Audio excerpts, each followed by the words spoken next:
नमस्कार। Bhoomi pujan, new home pujan, housewarming, home energisation, ये काफ़ी सारे नाम हैं। And you must be wondering how the meditation involve in the home energisation. So अगर हम बात करें, इंसान साइंस के हिसाब से एक एनर्जी का पुतला है। सिर्फ एनर्जी ट्रांसफॉर्म होती है, ईस्ट और वेस्ट एक इस चीज़ पे एग्री कर जाते हैं। कोई उसे कॉन्शियसनेस कह देता है, कोई उसे आत्मा कहता है।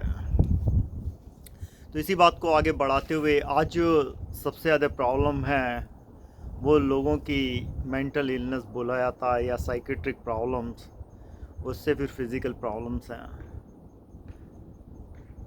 एनवायरनमेंट में चेंज होते हैं, सराउंडिंग में, तो एनर्जीज़ में चेंज आते हैं, जो साइकोलॉजिकल चेंजेस हैं। काफ़ी तरीके के शास्त्र निकाले गए जो आपको ये बताते हैं कि घर में आपकी फेसिंग नॉर्थ की तरफ हो, या आप लाल रंग के सामान रखें, या एंट्रेंस पे जब आप आते हैं और क्रॉस डोर हो।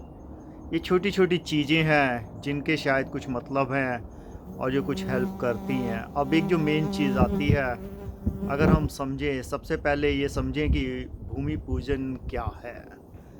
देखिए, भूमि, पृथ्वी, धरती माँ जिसे बोला जाता है, ये वो है, शक्ति है, क्रिएशन है। जैसे हम शिवा शक्ति कहते हैं, क्योंकि बिगर इस शक्ति के कुछ भी नहीं हो सकता। तो धरती को जो एक पूजने का ईस्टर्न फिलॉसफी रही होगी, उसमें ये रहा होगा, क्योंकि वो एक जगह देती है, वो अपना, कहते हैं, गोद देती है, जिसमें आप अपना घर बनाते हैं, अपनी दुकानदारी खोलते हैं, या धर्म का कोई स्थान बनाते हैं। तो उसकी अपनी एक मान्यता है, और उसके लिए अलग अलग तरीके की चीज़ें हैं। जो अप्रोच रियलाइज लिविंग प्रमोट करती है हाउस एनर्जी के लिए, और अवॉइड कराने के लिए ये जो नेगेटिव, जिसको एनर्जी बोलते हैं, या ये बोला जाता है इविल स्पिरिट, तो इसको किस तरीके से करा जाता है, वो मंत्रों के बेस पे है, ध्यान लगा के करा जाता है। तो आप अपने घर में पेस्ट कंट्रोल कराते हैं, क्यों कराते हैं, हर साल अपने आप से पूछिए। और फिर आप उसका जो है ईयरली देखते हैं, और घर घुसने से पहले भी एक पेस्ट कंट्रोल कराते हैं कि इंसेक्ट ना जाएं, अनवांटेड जो वाइल्ड लाइफ है वो घर में नहीं आए। उसी तरीके से घर का ऑरा, घर की एनर्जी, या आपकी जो भी बिज़नेस का प्लेस है, वहाँ की एनर्जी वगैरह रहती है। तो जो रियलाइज लिविंग की तरफ से हम जब ये एक्टिविटी परफॉर्म करते हैं, तो ध्यान करा जाता है, ओम नमः शिवाय। इस मंत्र का उच्चारण करा जाता है, और इस मंत्र के उच्चारण के साथ ध्यान करते हुए जो हायर कॉन्शियसनेस है उससे कनेक्ट करा जाता है। हायर कॉन्शियसनेस ये है जिसे हम कॉस्मिक एनर्जी समझते हैं, प्राणा समझते हैं, वो हमारे अंदर चल रही है लिविंग एंटिटीज़ में। गीता में जाएं तो कृष्ण कहते हैं कि लिविंग एंटिटीज़ मेरी सुपीरियर एनर्जी है, और बाकी जो मेटेरियल एनर्जी है वो कुछ इन्फीरियर है। तो अगर ये सुपीरियर है, तो ग्रेटेस्ट सुपीरियर एनर्जी भी है, जिसको हम बोलते हैं डिवाइन। जो ये दैविक शक्तियाँ जो ये इस ब्रह्मांड को चला रही हैं, जो यहाँ पर कैसे पृथ्वी जैसे हज़ारों प्लानेट होंगे उन्हें चला रही हैं, उन शक्तियों से जुड़ने का, जैसे शिवा शक्ति में है, मंत्र का जाप ये करा जाता है घर का। अगर आपको कभी भी लगे कि आपके घर में एनर्जी लो है, या आपको ये लगे कि आपके वहाँ पे माहौल अच्छा नहीं है, क्योंकि इंसान ने जो भी चीज़ें बताई हैं वो पैसे से ख़रीदी, अब वो करी जाती हैं। ना तो अच्छे फर्नीचर, ना घर की केवल एक दिशा, केवल नॉर्थ कर देने से ही सारे चीज़ें दूर हो जाएंगी। सन फेसिंग अगर ऐसा होता तो अलास्का में तो सन फेसिंग बहुत महीने रहता है, वहाँ कभी किसी को कोई दिक्कत ही ना होती। इन सब चीज़ों की अपनी कोई एक लिमिटेड जो है वो यूज़ रहा होगा और यूज़ है। लेकिन जो अब एक बात समझने की होती है वो ये होती है कि आप प्रोसेस को ये करना जिससे आपको उसका ज़्यादा से ज़्यादा एनर्जाइजेशन जो है घर का या आपके व्यापार की तरफ का करा जा सके। तो हम छोटी सी क्रिया करते हैं जो हम अभी यहाँ पे उसका एक डेमो करेंगे। आंखें ऐसे बंद करते हैं, हाथ जोड़ते हैं, नमस्कार करा जाता है और डिवाइन गुरुओं का आह्वान करा जाता है, देवताओं का।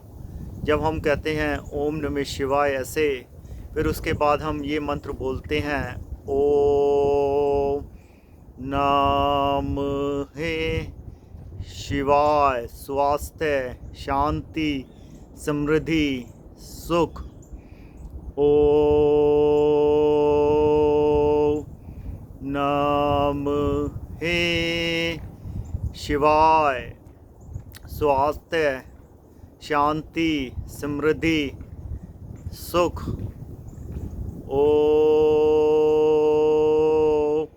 नमः शिवाय, धर्म, कर्म, काम, मुक्ति, मोक्ष।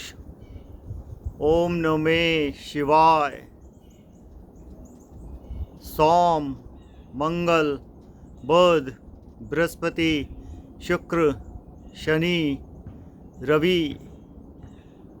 ओम नमः शिवाय, जल, थल, वायु, अग्नि, आकाश।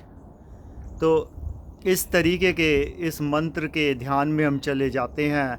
जिस भी जगह जो भी फिज़िकल प्रॉपर्टी या स्पेस है, ऐसा करने से जो शिव शक्ति है, जिससे अभी हमने कहा शक्ति जो क्रिएशन है, क्योंकि अगर माँ नेचर ना हो, मदर नेचर ना हो, धरती माँ ना हो, तो कुछ भी एग्जिस्ट नहीं कर सकता। तो वो बहुत ज़रूरी है इस सिस्टम को चलाने के लिए। तो वहाँ पे ये हायर एनर्जीज इससे जो हैं वो सेट कर दी जाती हैं, और जो लोअर एनर्जी, जो नेगेटिव, जो एनर्जी डेडलॉक हैं, वो रिमूव कर दिए जाते हैं। तो ये आज हमने थोड़ी सी बात आपके साथ साझा करी कि किस तरीके का जो है भूमि पूजन, गृह प्रवेश पूजन, या जब भी एनर्जी आपके घर में ख़राब हो, आपको लग रहा है कि आपने सारी चीज़ें करी, तो क्यों ये ज़रूरी है। जैसे पेस्ट कंट्रोल करना ज़रूरी है, याद रखें। और एक कारण शायद यही है कि दिवाली पे साल में एक पुताई करने का फैशन होता था, चीज़ें हटा देने का, जिससे एनर्जाइज घर करा जा सके। उन सब चीज़ों की अपनी एक मान्यता है, लेकिन लिमिटेशन है, क्योंकि बनाई भी सब इंसानों की चीज़ें हैं। और जैसा कि हमने गीता से सीखा है, हम पार्ट्स एंड पार्टिकल्स हैं of the supreme superior energy. तो ये ऑर्गेनिक तरीका है। ध्यान बेस हवन करा जाता है। हवन में जो बेसिक सामग्री हैं, जैसे देसी घी लेना, चंदन की लकड़ी या उनके वो कपूर वगैरह का लेना, हल्दी रोली और सात्विक वगैरह, ये सब करे जाते हैं। तो ये सारी चीज़ों का जो एक फ्यूज़न कर दिया जाता है, ईस्ट और वेस्ट आप कह सकते हैं, आप कह सकते हैं ईस्टर्न साइंस और वेस्टर्न साइंस। जब ये मिला दिया जाता है तो उसके बाद जो एनर्जी हैं, जो ये लो एनर्जीज़ हैं, उन पे आप देखेंगे उनका एलिमिनेशन हो जाता है और घर में एनर्जी फ़्लो बढ़ जाता है। घर की एनर्जी या सराउंडिंग की एनर्जी का बढ़ना है कि आपके अंदर की एनर्जी बढ़ जाएगी।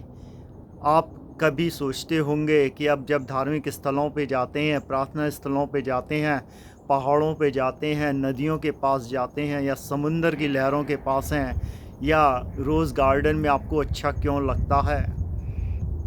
आप वो ना तो गार्डन ला सकते हैं अपने घर के अंदर, ना समुंदर को ला सकते हैं, लेकिन तारों में भी आप देखने में एक अच्छा लगता है जो ये एनर्जी है।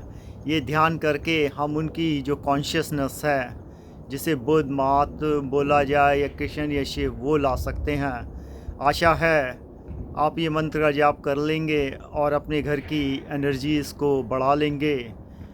रियलाइज़ लिविंग में सारी क्रियाएं फ्री ऑफ कॉस्ट होती हैं, चाहे ऑनलाइन हो चाहे इन पर्सन हो।